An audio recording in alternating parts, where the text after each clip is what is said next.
AP CM Chandrababu సతీమణి భువనేశ్వరి కుప్పంలో 3వ రోజు పర్యటించారు. కార్యకర్తల టీడీపీ బలమని ఎత్తిన జెండా దించకుండా కార్యకర్తలు పనిచేస్తారని నారా భువనేశ్వరి అన్నారు.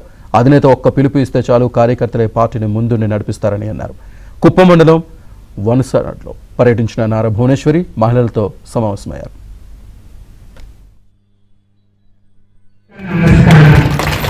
నాకంటే ముందు కూడా వాళ్ళు లేచి నుంచుని చంద్రబాబు నాయుడు గారు మాకు పథకాలు ఇచ్చారు.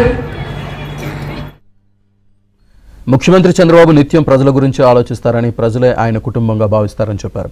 చంద్రబాబు హయాంలో హైదరాబాద్ అభివృద్ధి, సైబరాబాద్ నిర్మాణాన్ని మనం చూశామని, 2019-24 మధ్య రాష్ట్రంలో అభివృద్ధి జాడ లేదని భువనేశ్వరి ఆరోపించారు.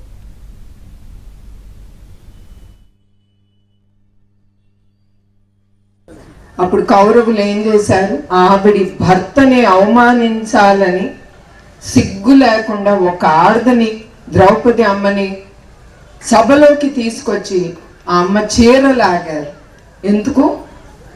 భర్తని కొట్టడానికి. వాళ్ళకి వేరే దారి దక్కలేదు, ఒక ఆడది దక్కింది వాళ్ళకి.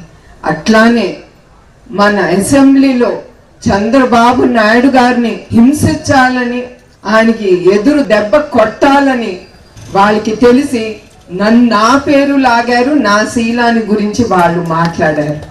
అది ఒక్కరికి అవసరం లేదు. ధైర్యం ఉంటే మొగాడుగా నుంచి మాట్లాడాలి, కానీ ఒక్క స్త్రీని లాగకూడదు. మీరందరూ కూడా ఇక్కడ చాలా మంది మొగాళ్ళు ఉన్నారు.